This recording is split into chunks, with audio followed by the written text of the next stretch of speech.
Buenos días. Esta clase le fue asignada al doctor Miguel López Rioja, pero por motivos académicos todavía se encuentra en Dubái. Yo soy la doctora Marilena Pérez, soy socia de él, trabajo con él en el Instituto Nacional de Perinatología en el área de Biología de la Reproducción. Vamos a hablar el día de hoy sobre lo que es consulta preconcepcional y prenatal.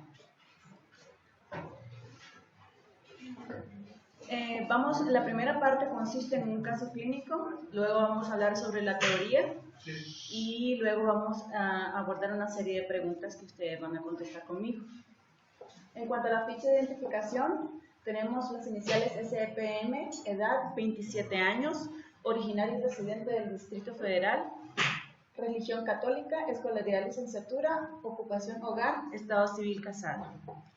En esto lo más importante obviamente es la edad, ¿verdad? Porque sabemos que a mayor edad pues va a haber mayor riesgo de alteraciones cromosómicas, como vamos a ver más adelante. En cuanto a los antecedentes importantes, preguntar acerca de los heredofamiliares. En este caso la paciente presentaba abuela materna con diabetes mellitus e hipertensión arterial y abuela paterna con diabetes mellitus y cáncer renal. ¿Por qué consideran ustedes que es importante preguntar acerca de los antecedentes heredofamiliares?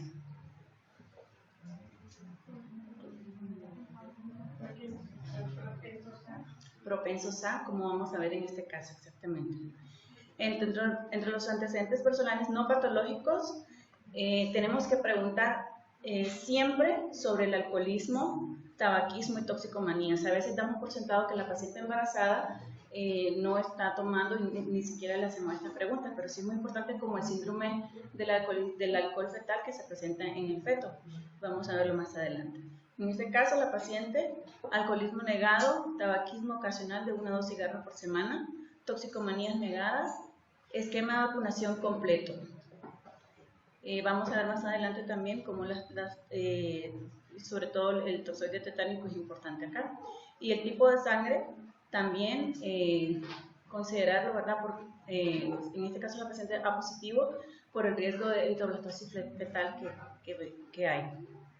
Entre los antecedentes personales patológicos, la paciente presenta alergia al yodo, niega transfusiones, niega enfermedades crónico-degenerativas, traumatismos negados, fracturas negadas, cirugías negadas y medicamentos como tal utilizaba multivitamínicos y hierro.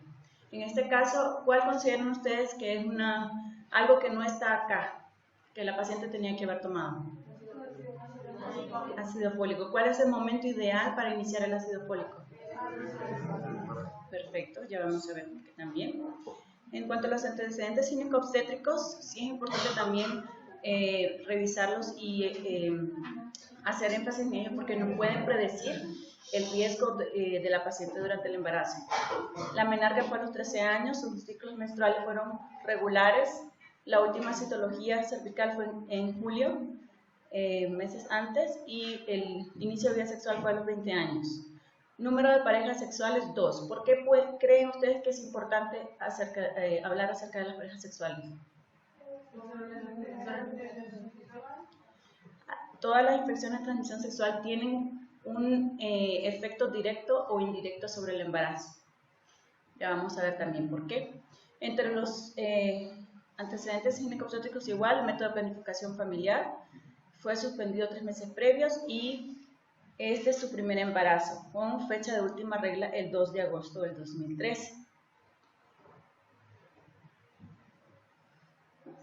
En cuanto a la somatometría de la paciente, el peso pregestacional fue de 63 kilos, el peso actual fue de 83 kilos, la talla de 1,68. Esto nos da un índice de masa corporal previo al embarazo de ¿cuánto? ¿Pueden calcular? Talla 1,68 y peso pregestacional 63 kilos.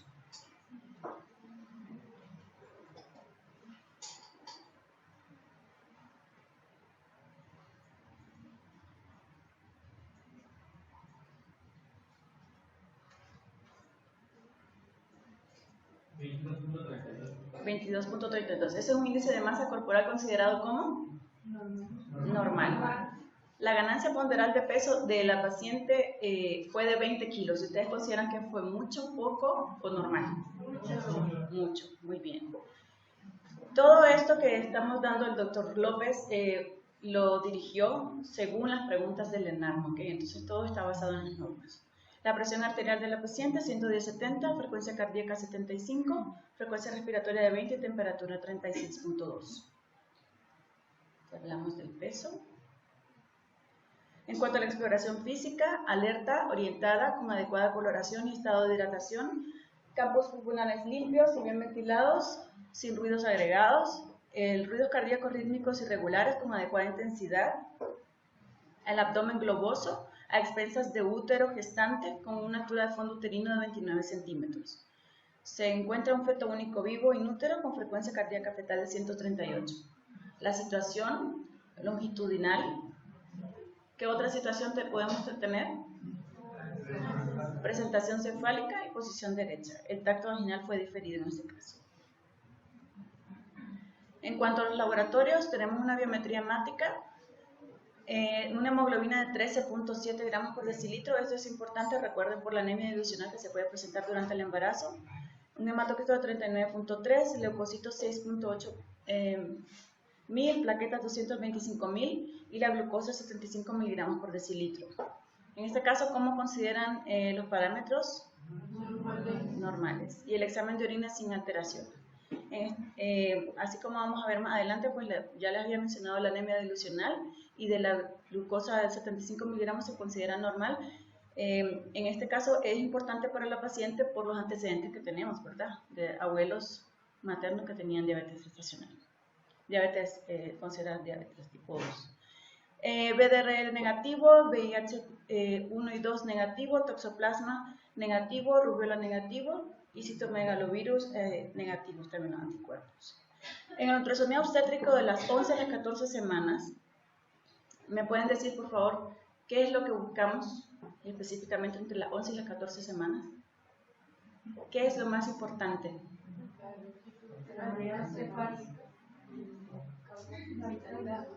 La vitalidad, bueno, sí, pero está dirigido, digamos, si nosotros tenemos una paciente, viene a las 4 o 5 semanas, ya detectamos que hay un embrión y todo, a las 11 o 14 semanas, ¿por qué le enviamos a esa edad específicamente? Para ver si hay alteraciones de las malformaciones. Exacto, lo principal es lo que está acá, la translucencia nucal, es el que nos traduce. Depende del tamaño, si no, el plan es ¿cómo ocurre el cuánto? O puede ser también síndrome de Down. Síndrome de Down, principalmente, es un marcador importante, generalmente para cromosomapatías, pero específicamente para síndrome de Down es un poco más específico. También nos puede traducir si el feto presenta síndrome de Edwards, que es la trisomía 18, y la trisomía 13, que es el síndrome de Patau. Entonces encontramos en este ultrasonido un feto único con latido cardíaco presente, una frecuencia cardíaca de 159 latidos por minuto, en este caso normal, ¿verdad? Longitud cráneo-caudal de 52 milímetros, translucencia nucal de 1.53, decimos que menor de 3 milímetros es lo normal, lo esperado. Hueso nasal presente, cuando nos dicen ausente tenemos que sospechar sobre todo en trisomía 21. El ducto es venoso, onda de velocidad de flujo normal. El PAPA, ¿verdad? La proteína plasmática A del embarazo en 1.32 y la gonadotropina corónica libre en 2.25, considerados normales en este momento.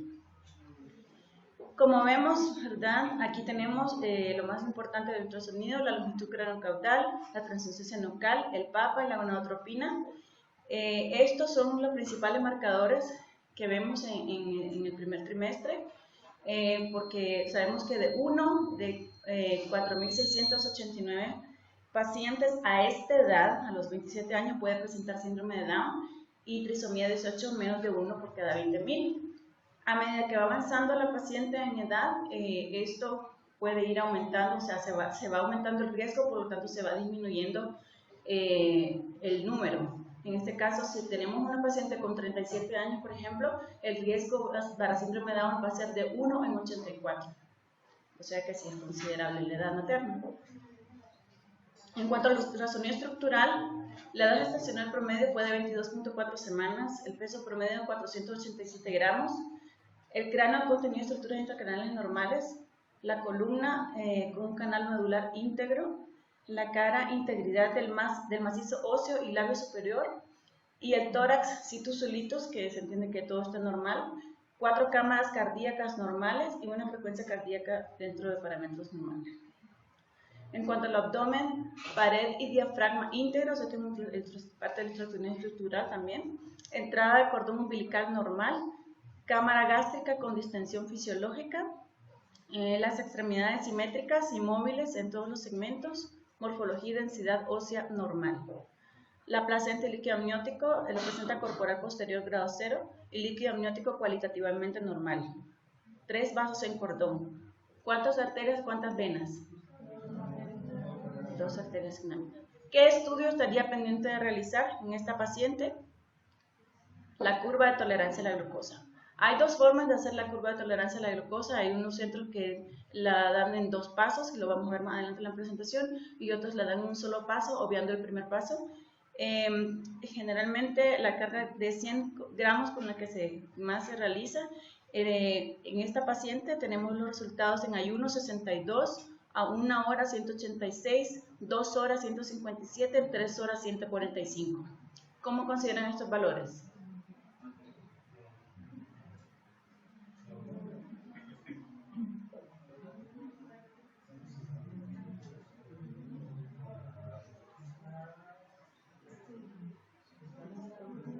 Los valores están alterados, 3 de 4 valores están alterados. Okay, más adelante vamos a poner los valores exactos para que ustedes los puedan tener. En este caso, ¿cuál es la impresión diagnóstica que tenemos? Una diabetes gestacional. Muy bien. Al 13 de marzo del 2014, la fecha de última regla, el 2 de agosto del 2013, un embarazo de 31.6 semanas. ¿Cuál es la, bueno, tenemos la diabetes gestacional? ¿Cuál sería la fecha probable de parto? Fecha de última regla, 2 de agosto del 2013.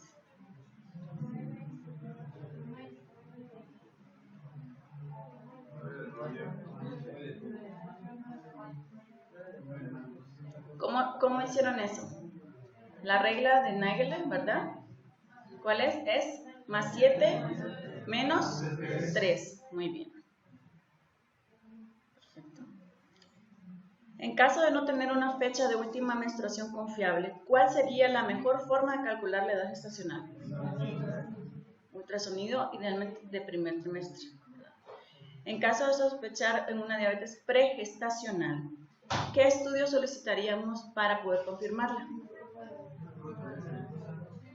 Bueno, ya tenemos ahorita la curva de tolerancia previa. Una hemoglobina glicosilada, que debe ser menor o igual a 6.5%. ¿Ok? Eso nos predice los últimos 3 meses de glicemia. En cuanto a seguimiento, se inician cambios en el estilo de vida con actividad física y evaluación nutricional. Generalmente en la paciente diabética que no está tan descontrolada como esta paciente, el abordaje principal, primordial, es la actividad física y la nutrición. No vamos directamente con los hipoglicemiantes, en este caso se utiliza la metformina. Pero en esta paciente le damos 2 semanas de actividad física y de nutrición adecuada con una nutricionista de tercer nivel y valoramos. Si no hay una respuesta adecuada a la glucemia, entonces sí iniciamos la metformina. Y si no mejora, pues seguimos con insulina. Hablando de del tema en sí, ya acabamos el caso clínico. En cuanto a los objetivos, queremos ver definiciones, los cuidados preconcepcionales, la evaluación de riesgo, las intervenciones, la consejería genética, cuándo están indicadas, los componentes del estudio genético prenatal. En cuanto a la atención prenatal, la primera consulta y el primer trimestre, segundo y tercer trimestre y por último las conclusiones. Los cuidados preconcepcionales tienen como objetivo identificar los riesgos sociales, ambientales y biomédicos que pueden afectar la fertilidad y el desenlace de un embarazo. También tiene como objetivo reducir estos riesgos por medio de educación e intervención apropiadas. La consejería genética tiene como objetivo comunicar información sobre los riesgos genéticos presentes, sobre todo por la edad materna mayor de 35 años, Se enfoca en la susceptibilidad de individuos en quienes se sospecha una determinada enfermedad. En cuanto a la atención prenatal, el objetivo es asegurar el nacimiento de un hijo sano y con riesgo mínimo para la madre, dar una estimación temprana y adecuada de la edad gestacional con identificación de riesgos, evaluación del estado de salud del feto y la madre, una anticipación de problemas e intervención para minimizar lo que es la morbilidad.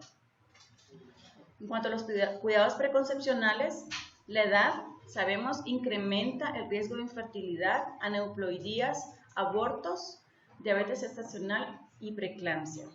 Sobre todo en las edades extremas, la preeclampsia se presenta en las edades adolescentes o ya mayores de 35 años.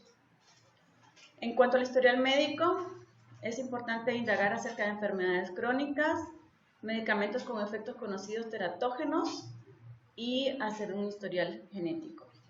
Las enfermedades infecciosas y vacunas recientes hay que hacer interrogatorio acerca de eso, así como también lo que la paciente está ingiriendo, los alimentos, determinar si existen trastornos psiquiátricos en la paciente o en la familia y uso de sustancias. En cuanto a evaluación del riesgo, sabemos que el 98% de los fármacos que existen no se conoce el riesgo teratógeno. Solamente 30 fármacos son seguros en el embarazo, entonces siempre es importante preguntar qué es lo que está tomando la paciente. En cuanto a los antecedentes ginecobstétricos, si hubo antecedentes con embarazo con bajo peso al nacer, como por parto pretérmino, si hubo restricción del crecimiento intrauterino, si hubo cesárea previa, hace cuánto, abortos, si hubo muertes fetales o anomalías uterinas que le hayan diagnosticado previamente, porque eso nos va a incidir directamente en la evolución del embarazo. En la exploración física, ya vimos el índice de masa corporal, los signos vitales, valorar tiroides. En este caso, en el embarazo se considera que sí debe indicarse la prueba de por lo menos la TSH. Si no tenemos el perfil tiroideo como tal, por lo menos medir TSH, porque una TSH mayor a 2.5 nos indica un hipotiroidismo subclínico y eso puede tener resultados adversos para el feto, incluso una muerte fetal. Medir abdomen, ¿verdad? Y el tracto genital. En cuanto a los estudios de laboratorio, el inicial fue la glucosa en ayuno, ¿verdad?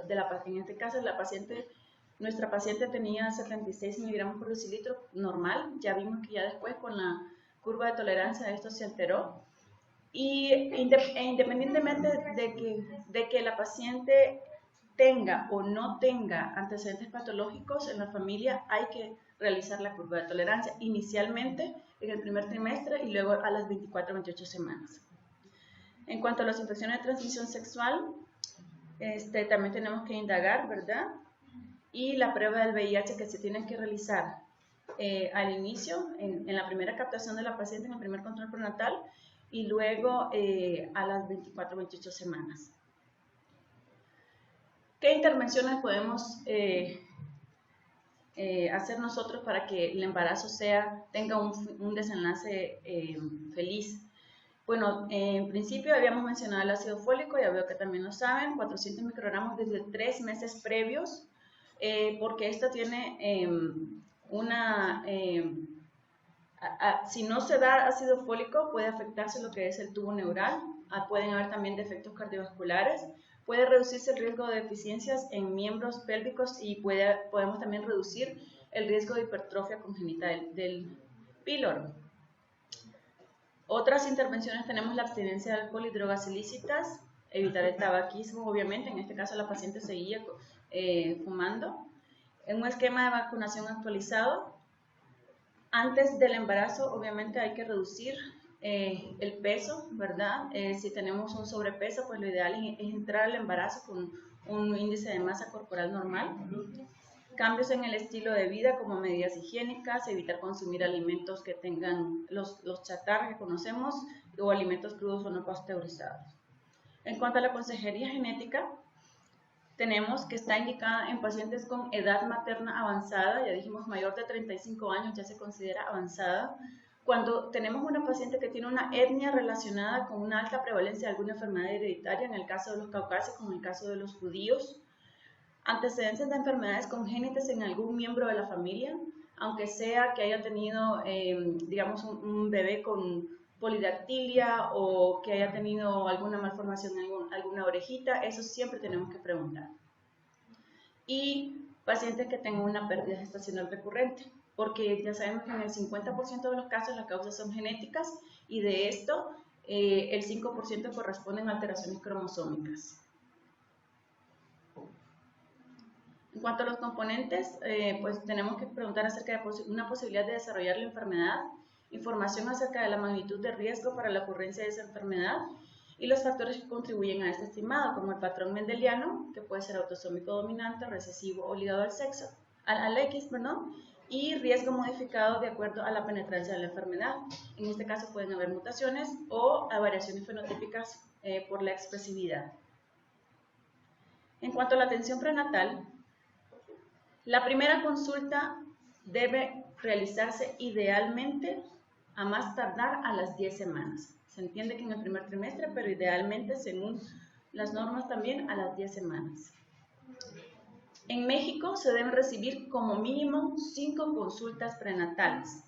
La primera, según la norma acá, debe ser antes de las 12 semanas y las subsecuentes entre la semana 22-24, 27-29, la semana 33-35 y la última entre las 38 y 40. Se debe realizar la identificación de mujeres con riesgo elevado a complicaciones médicas propias del embarazo o anormalidades fetales. Ese es el principal objetivo de la primera consulta. La identificación temprana nos da el tiempo para discutirlas y manejarlas, intervenirlas a tiempo y minimizar el riesgo de un resultado adverso. Pues en los factores de riesgo ya habíamos determinado la función tiroidea, por eso tiene que ser parte del panel principal. Detectar las diabetes mellitus tipo 2, ya vimos cómo, e infecciones por medio del exudado vaginal y pruebas para VIH y herpes.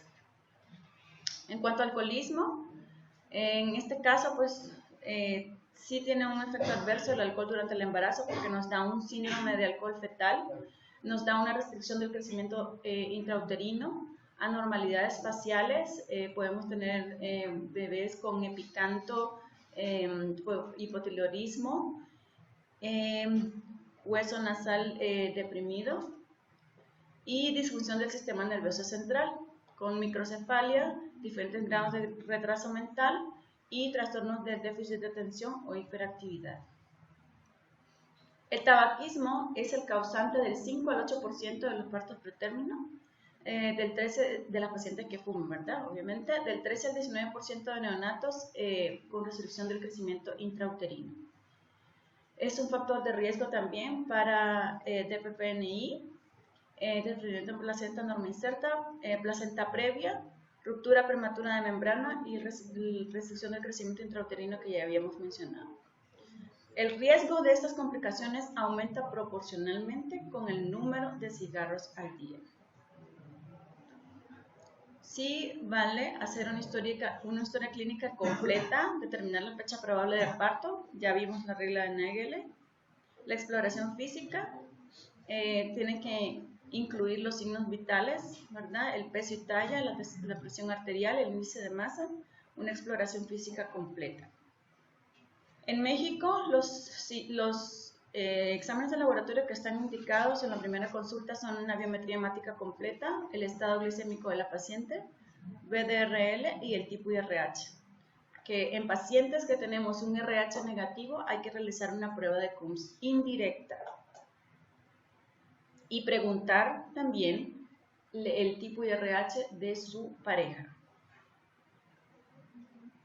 El examen general de orina y urocultivo se realiza por las altas tasas de bacteriuria asintomática. Tenemos que del 2 al 10% de las pacientes embarazadas presentan bacteriuria asintomática.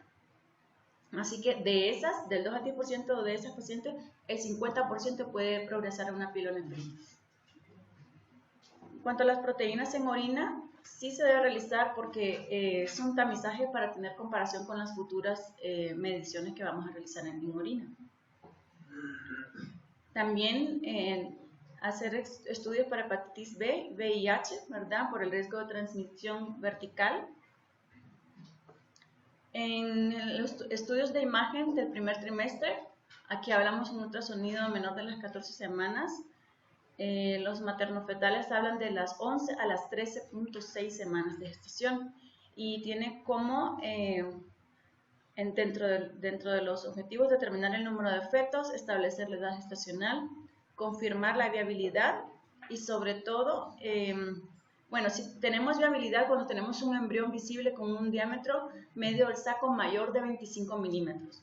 A veces nos vienen pacientes que tienen un ultrasonido con 20 milímetros el diámetro del saco y reportan que no se observa el embrión, pero tenemos que tener mucho cuidado porque no podemos decir que es un anembriónico hasta que tengamos esta medida, podemos determinarlo.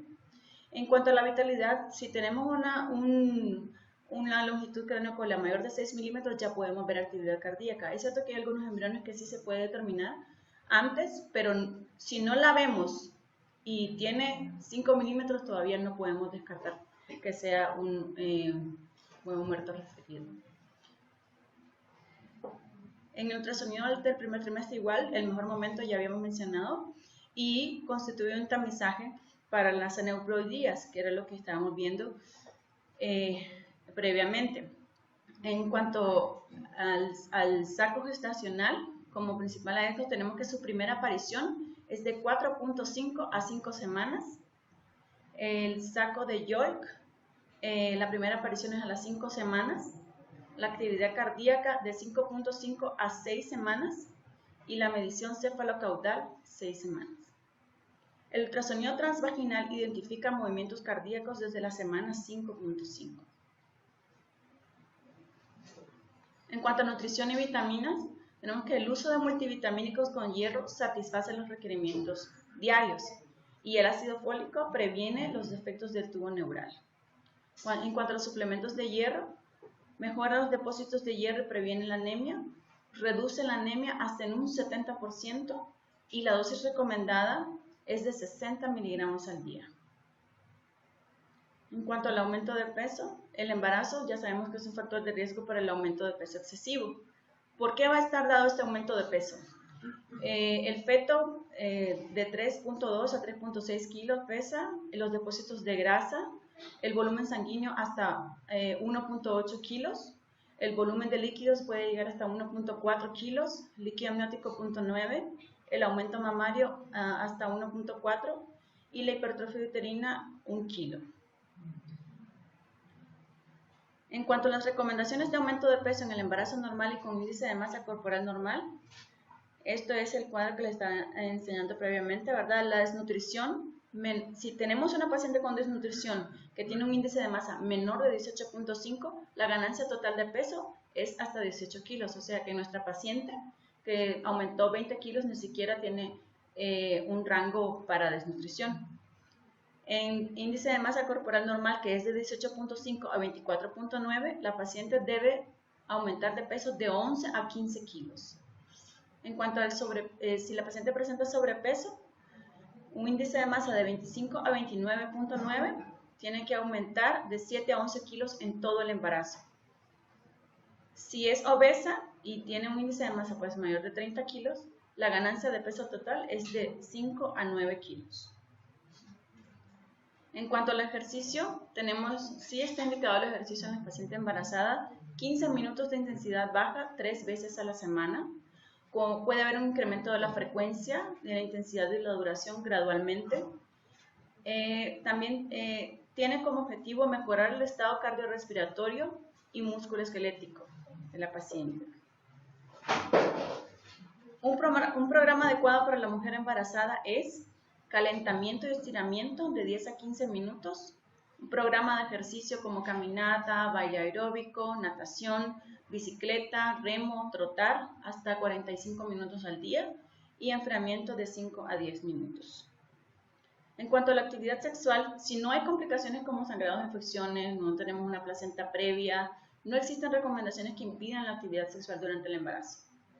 Y algunos dicen que puede estimular, que puede estimular el inicio del trabajo de parto, porque durante la relación sexual también se puede liberar un poco de oxitocina y esto puede estimular la actividad, pero esto es muy controversial.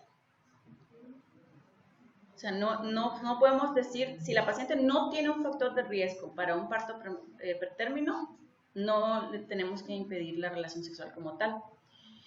En cuanto a los estudios realizados con el fin de calcular la probabilidad o confirmar las anomalías cromosómicas desde edades tempranas, tenemos los marcadores séricos y los marcadores ultrasonográficos. En este caso, los que se consideran marcadores del primer trimestre son la proteína plasmática A del embarazo, la gonadotropina coriónica beta y la translucencia nucal. Estos marcadores nos dan un diagnóstico de síndrome de Down desde las 9 semanas de gestación. En cuanto a los estudios genéticos prenatales, no están indicados en todas las pacientes, ¿verdad? Salud. Sí, en pacientes que tienen antecedentes, como les mencionaba anteriormente, de familiares con alteración genética, digamos, una enfermedad conocida autosómica dominante, recesiva ligada al X, y pacientes que tengan más de 35 años y que tengan un antecedente de pérdida gestacional recurrente. Igual los microarreglos del ADN. En cuanto a los métodos de ADN, el test directo de ADN busca una mutación que causa una enfermedad como tal. En cuanto a la citogenética, tenemos el FISH, que es la hibridación de fluorescencia in situ. Este visualiza el cromosoma fluorescente introducido en el núcleo donde se une a su homólogo. Y en los bioquímicos, el analítico, pues el análisis cuantitativo de una sustancia se determina cuando cantidades aumentadas o disminuidas pueden indicar lo que es una alteración genética. Para obtener un diagnóstico definitivo, debemos de tener ácidos nucleicos sin células en sangre materna desde las 9 semanas de gestación, las células derivadas de la placenta entre las 10 y las 14 semanas y el líquido amniótico desde las 15 semanas. Aquí se término, pero generalmente lo que utilizamos en el Instituto Nacional de Perinatología es a las 30 semanas de gestación. Ya después de eso ya no se indica la amniocentesis como tal. El ultrasonido, bueno, entre las 11 y las 13.6 semanas también está los otros marcadores séricos que habíamos mencionado. La gonadotropina coriónica beta tiene niveles más altos y es más sensible durante estas semanas. Y el PAPA tiene niveles más bajos en embarazos con síndrome de Down y específicamente durante estas semanas. Por eso es que los utilizamos como marcadores. La translucencia nucal, que es la que habíamos mencionado al inicio, se da en pacientes de embarazo con síndrome de Down, más gruesa. Es anormal en las percentilas 95 y 99 para la edad gestacional, en el caso que tengamos un síndrome de Down. Tiene menos especificidad para otras aneufluidías, pero sí se puede determinar. Y se han descrito niveles de 3 a 4 centímetros, pero no hay estudios que corroboren la exactitud de estos valores. Nosotros en el Instituto de Perinatología indicamos ya una translucencia nucal mayor de 3 milímetros, ya la consideramos anormal. Entre las semanas 15 a 24 se debe realizar el ultrasonido estructural, ¿verdad? Como tamizaje para defectos de tubo neural, medir la longitud cervical y buscar para cromosomopatías para la trisomía 21. El cuádruple marcador, si antes no se realizó la búsqueda de cromosomopatías en el primer trimestre, que es algo muy común que tenemos en el país, porque las pacientes a veces llegan ya después de la semana 14 de gestación, tenemos que determinar la alfa-fetoproteína, el estriol conjugado y la gonadotropina coriónica beta con la inhibina A. Se realiza entre las semanas 15 y 22. Cuando existe un embarazo con síndrome de Down, la alfa-fetoproteína y el estriol conjugado se encuentran disminuidos hasta en un 25 a un 30% de los casos. Y la gonadotropina coriónica beta y la inhibina A se encuentran elevadas hasta el doble. El ultrasonido estructural se realiza entre las semanas 18 a 22 idealmente. tenemos que en el 2010 una revisión de estudios de Cochrane demostró que la realización de ultrasonido estructural antes de las 24 semanas de manera significativa detectó anormalidades fetales con un riesgo relativo de 3.46. En cuanto a la longitud cervical, se mide por ultrasonido transvaginal. Es un gran predictor de parto pretérmino para embarazos menor de 35 semanas. El borramiento cervical es uno de los primeros pasos en el proceso del parto, precediendo a este desde 4 a 8 semanas antes. Inicia en el orificio cervical interno y continúa hacia afuera. La media cervical está antes de las 22 semanas, 40 milímetros, 35 milímetros entre las semanas 22 y 32, 30 milímetros después de la semana 32. La longitud cervical menor a la percentila 10, que es menor de 25 milímetros, es predictivo de parto pretérmino. No podemos medir la longitud cervical con un ultrasonido pélvico, tiene que ser un ultrasonido transvaginal. ¿Okay? El tamiz metabólico, que se da en la semana 24-28, se realiza a las 28 semanas o antes, algunos indican a las 14 y 18 semanas, cuando la paciente ya cuenta con factores de riesgo para desarrollar diabetes pregestacional o gestacional. En este caso tenemos como indicaciones índice de masa corporal mayor de 30, diabetes gestacional en embarazo previo, un peso fetal mayor a 4.500 gramos, macrosómico, historia de diabetes mellitus en algún familiar de primer grado. El método de 2 pasos, que estábamos mencionando al inicio, es el test de O'Sullivan. Consiste en ingerir una carga de 50 gramos de glucosa de manera aleatoria y medir la glucosa plasmática a la hora. ¿Cuándo se considera positiva?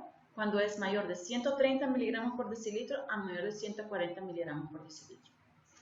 En este caso se habla de 2 pasos porque primero es la carga de 50 gramos y luego viene, si sale positiva, la curva de tolerancia a la glucosa.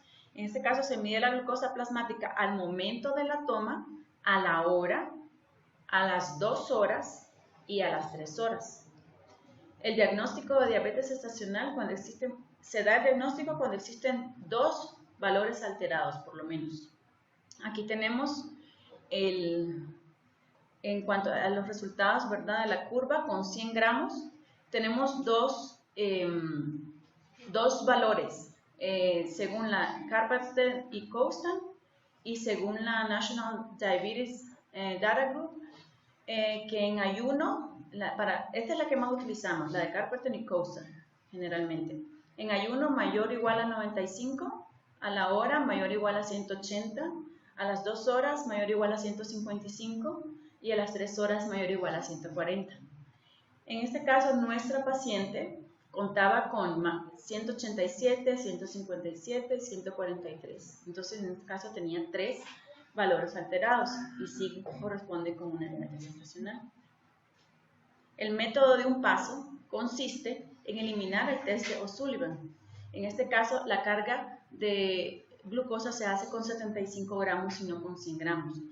La única ventaja que tiene la de 100 gramos como tal es que puede utilizarse en pacientes que llegan al primer momento al control. Digamos, si tenemos una paciente que vive muy lejos, que no puede venir otra vez, se puede realizar la curva de 100 porque esta no requiere de ayuno. La de 75 gramos sí requiere de específico de laboratorio, recomendaciones de laboratorio específico. Entonces, estos valores, ¿verdad?, con la curva de tolerancia cambian un poco porque con un valor alterado ya tenemos una diabetes gestacional. Aquí tenemos los valores en ayuno mayor o igual a 92, a la hora mayor o igual a 180, a las 2 horas mayor o igual a 153. O sea que si tenemos una paciente con una glucosa de 92, ya tenemos que hacer el diagnóstico. En cuanto a las enfermedades de transmisión sexual, la CDC recomienda realizar específicamente entre las semanas 28 y 36. Diagnóstico de ETS previamente en el embarazo. Hay que detectar los factores de riesgo para obtener ETS, sobre todo en la historia clínica, el inicio de vida sexual, número de parejas sexuales que habíamos mencionado. Y el factor de riesgo durante el embarazo para adquirirla, más de una pareja sexual, tratamiento de una ETS, inyección de drogas recreativas. Desde la semana 28 hasta el término también está indicado buscar el estreptococo del grupo B, nivel vaginal. Se realiza entre la semana 35 a 37. La muestra se obtiene con hisopos de secreción vaginal y rectal también. Los criterios de exclusión son una bacteriura por estreptococo del grupo B en el embarazo actual y embarazos previos con neonato infectado por el mismo. A estas pacientes se les debe iniciar esquema antibiótico intraparto por la transmisión. El esquema antibiótico para el estreptococo del grupo B es penicilina G, 5 millones intravenoso vuelo inicial, seguida de 2.5 a 3 millones cada 4 horas hasta el parto. Ampicilina, 2 gramos intravenoso vuelo inicial, seguida de 1 gramo cada 4 horas hasta el parto. Siempre tenemos que realizar el ultrasonido del tercer trimestre, sobre todo también cuando hay sospecha de restricción al crecimiento intrauterino. ¿Cuáles son los componentes? Sí, vamos a valorar la circunferencia abdominal, el peso fetal estimado para determinar también la vía de resolución del embarazo, las curvas de crecimiento específicas expresadas en percentilas, la velocidad de crecimiento del bebé para descartar una restricción del crecimiento y las proporciones corporales. Si la circunferencia humeral, la circunferencia abdominal y la longitud femoral tienen que concordar. Sí. Para el esquema que nos dijo, si la paciente es alérgica a la penicilina, ¿para hacer pues se utiliza clindamicina. Clindamicina es el alterno. Se utilizan 300 miligramos, bueno, 900 miligramos cada 8 horas y si lo queremos vía oral, 300 miligramos. En cuanto a los componentes del ultrasonido, también, ¿verdad? El diámetro cerebelar transverso, importante, el índice de líquido amniótico, las medidas de tejidos blandos, y la velocimetría Doppler y el flujo de arterias uterinas y umbilicales.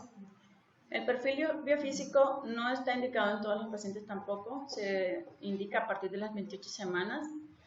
Sí es importante saber la edad gestacional porque a veces los maternofetales del instituto les refieren pacientes de 23 semanas que el médico indica un perfil biofísico y no está indicado, ni siquiera se pueden valorar muchos datos. Entonces sí, importante que sepan a partir de la semana 28.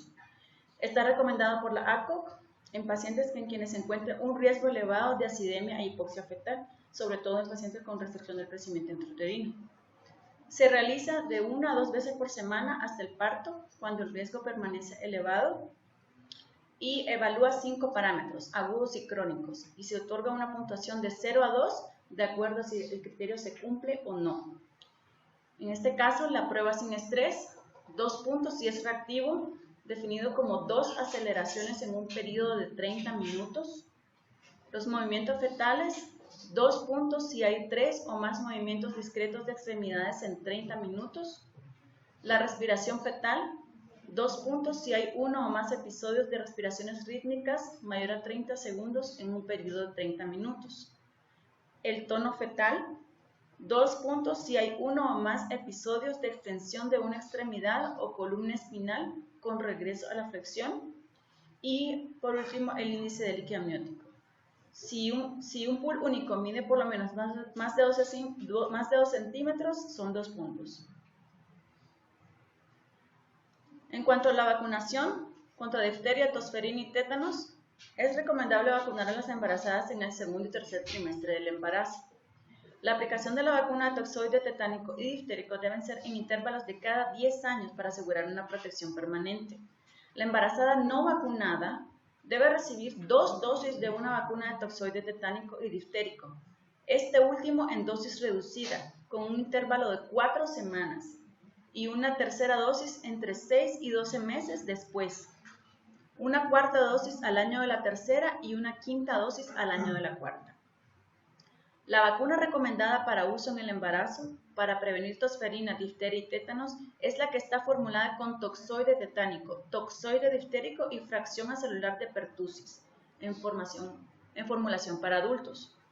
La embarazada que tiene antecedente de haber recibido vacuna con toxoide tetánico y toxoide diftérico puede recibir la vacuna de la que contiene la pertussis, sin tomar en consideración el tiempo transcurrido desde que recibió el toxoide diftérico y tetánico. Habiendo disponibilidad de la vacuna, de esta vacuna de la pertussis, diftérico y tetánico, esta debe ser aplicada a las embarazadas que no hayan recibido antes esta vacuna, debiendo administrarse durante el embarazo después de las 20 semanas de gestación, de preferencia durante el tercer trimestre o al final del segundo. La embarazada puede recibir una dosis de esta vacuna si debe recibir una dosis de refuerzo de tétanos y difteria, por ejemplo, si ya pasaron 10 años después de la última aplicación. En el manejo de heridas para prevenir el tétanos en la embarazada, si han pasado 5 años desde la última dosis de toxoide diftérico, se aplicará el que contiene pertussis si la embarazada no lo ha recibido antes. Para prevenir el tétanos materno y neonatal, si la embarazada nunca ha sido vacunada contra el tétanos, debe recibir 3 dosis de toxoide diftérico al 0, 1 mes y 6 a 12 meses. En este caso, una dosis de la vacuna que contiene los 3 debe reemplazar una dosis de toxoide diftérico, de preferencia después de las 20 semanas de gestación. En cuanto a la vacunación contra la influenza, la vacuna contra la influenza está recomendada anualmente a todas las personas mayores de 6 meses en adelante y en todos los grupos de riesgo en los que las embarazadas están incluidas. La vacuna recomendada es la de influenza trivalente inactivada vía intramuscular y la vacuna de influenza trivalente inactivada vía intradérmica. La intradérmica es solo para mayores de 18 años.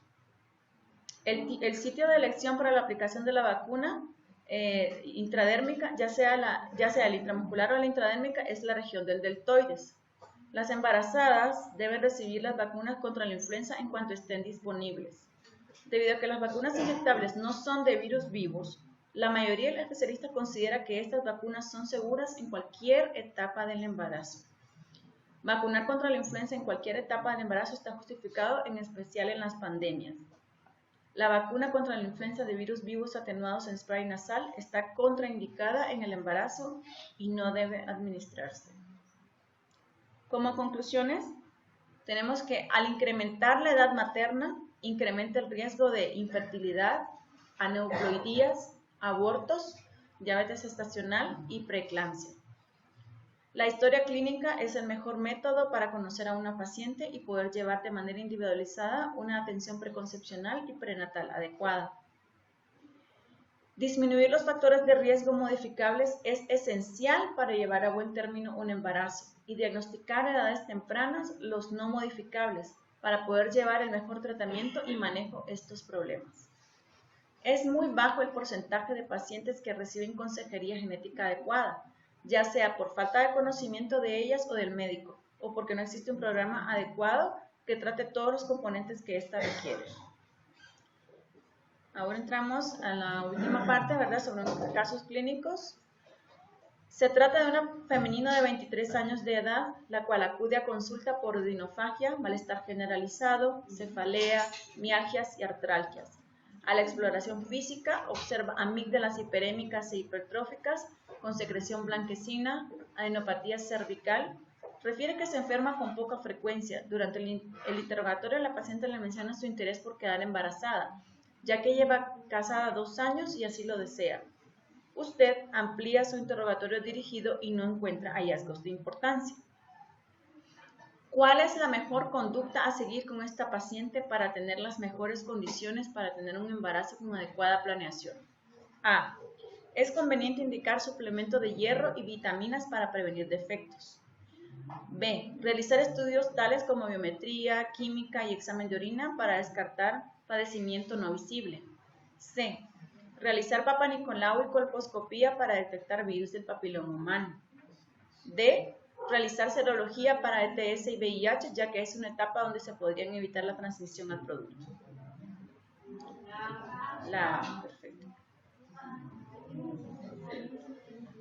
Paciente originaria de Chiapas, la cual actualmente vive en el Estado de México, refiere tener 27 años, acude para el control prenatal, presenta 8 semanas de amenorrea, niega uso de método anticonceptivo. Sus antecedentes ginecobstétricos, gesta 3, para 2, aborto 0. Menarca a los 18 años, IFSA a los 19. Considerando la edad gestacional y el correcto control prenatal, ¿cuál es la desinmunización adecuada para esta paciente?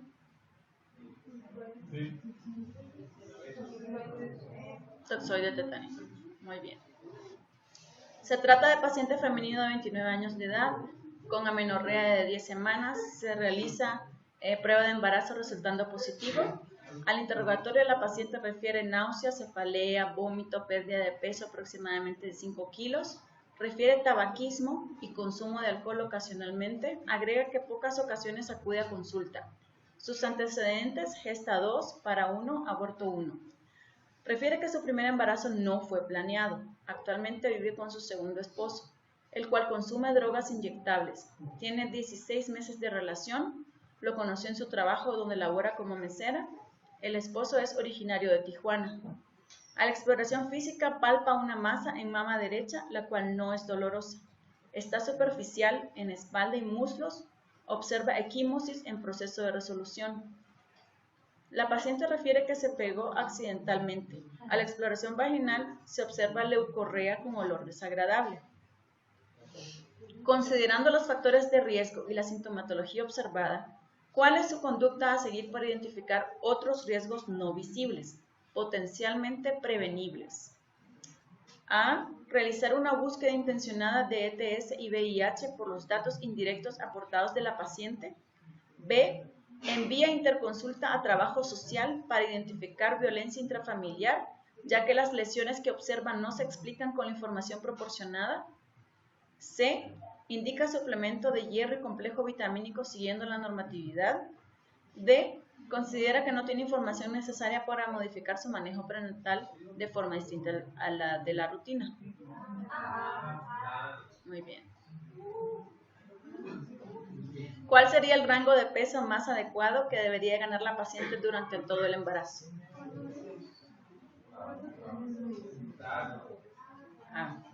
Muy bien. Muy bien. Y este es el contacto del doctor López Rioja. Anótenlo porque sí, él les va a seguir dando clases después. Si tienen alguna pregunta.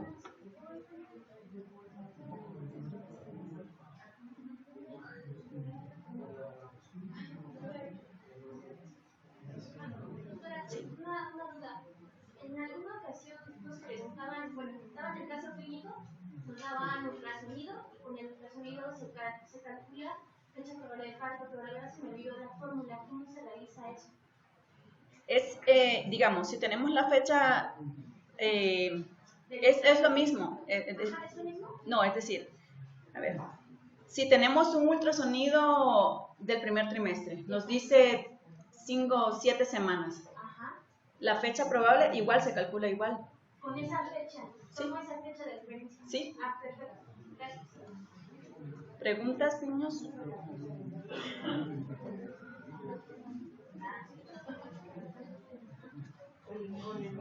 Sí. El doctor creo que viene hasta el lunes. López.